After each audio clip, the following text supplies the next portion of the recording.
Alright, this is Vegeta8259, and this is the final part of the Ultrazord review. Alright, so this is where everything from the previous 5 parts all comes together. We've got Titanus here, who is the carrier Zord, and he is pretty much the base of the Ultrazord. And starting off, you will disconnect Titanus' tail, which splits in half, and again, trying to do all this while holding the camera sometimes proves difficult. He's got a hole in the bottom which connects to a peg on each shoulder. Rotate him around. Do the same thing on the other side. Right. There we go.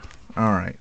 So now he's got these nice, and not to mention on the end of each tail is a giant gun barrel. So 2 giant guns on each shoulder, or 1 giant gun on each shoulder rather. The feet we're going to take off. Those will connect onto the Mega Dragon Zord. They just kind of fold up so they're nice and straight.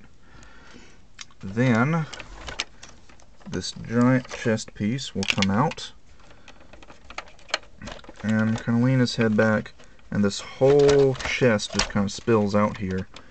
This little piece you'll push down, which exposes some wheels down there to give him a little bit more traction. And then the whole back opens up like so, and that's where the Mega Dragon Zord's going to stand. Alright, so now we've got a nice working base for the Ultrazord. Alright, let's bring the Mega Dragon Zord over here, which we've assembled already. You saw that in previous parts. You'll take Titanus' chest piece, and it just clips right on to the Mega Dragon Zord's chest. And then, God, I don't even have enough room on my table to put the camera. Okay, here we go. Take the hands out, and each one of Titanus' hands acts as sort of a glove, I guess, and clips onto the Mega Dragon Zord's hands. There we go. Alright, so we're getting a little bit closer. And then we've got these little black tabs on the bottom here, which I guess you could imagine as being thumbs. We're going to take those, and in each one, there's not really a hole for these pegs to go in, unfortunately, but that little black tab is just kind of holds the end of the chain in place. I don't think there's really much of a set way to do this, but just as long as it holds it in place, it should be fine. And then we'll do the same thing on the other side. Just put the end of the chain in there, just so it holds it in place. Alright. And here comes the balancing act, where I try to hold the camera while placing the Mega Dragon Zord inside Titanus, which I don't even know if I'm going to be able to do with this roof here. Alright, carefully, carefully set them down right inside Titanus. Oops, I forgot something. These little components of the Dragon Zord do come off. You'll just take those off. Dragon Zord's chest piece goes, actually I have to move Titanus' head back a little bit, slides down right on Titanus' chest, and then Dragon Zord's tail replaces Titanus' tail. It doesn't really fit scale-wise, but I guess that was just a place to put it.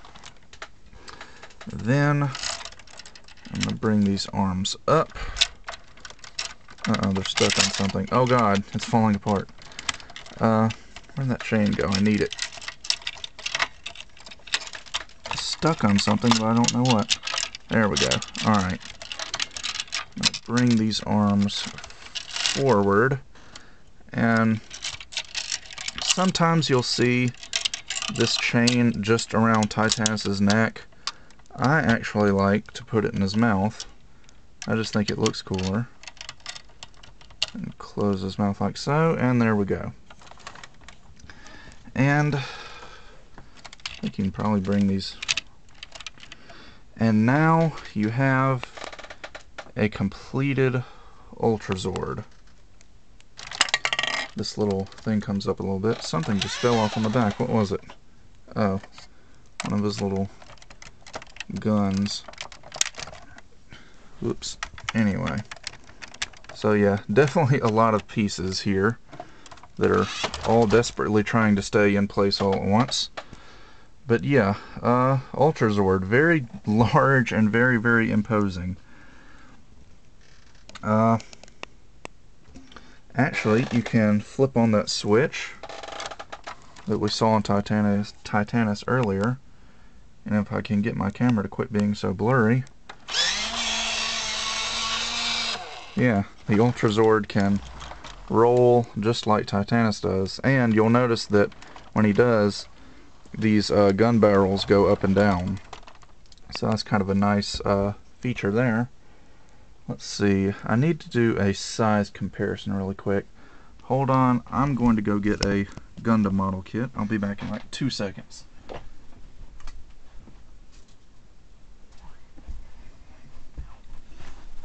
Alright, this obviously, whoops, is my perfect grade Gundam Asteroid gold frame. And here's the Ultrazord. I'm going to back up a little bit. So this Ultrazord is about 2 to 3 times bigger than a perfect grade model kit. This thing is absolutely enormous. I actually don't have any shelf space big enough to put this guy on. I have to display him as the Megazord, Dragonzord, and Titanus separately. So anyway, yeah, definitely a very large and impressive action figure. So, good job on Bandai's part. Now, if you're lucky enough to have bought these when you were a kid, like I did, and except I was kind of stupid enough to get rid of mine, except for the Dragonzord. But anyway, hopefully some of you still have this from your childhood and still enjoy it like I do. But if not, eBay is your friend, and you can definitely find these, hopefully for a pretty good price. I would say no more than $100 for each one. In fact, $100 would be too much for either one of these, either one of the three. And for all three of these together, I would say maybe $200 to $300. I don't know. Because see, Power Rangers for a while weren't really gaining any value, but recently they've started to become more valuable in kind of the same way Transformers have. So their prices aren't going to go down anytime soon. So I don't know. That's just the way the action figure market is. The older things get, the more expensive they become. So anyway, that does it for the Ultrazord review. I hope you enjoyed it. This nice little trip to the past, and I will see you guys next time.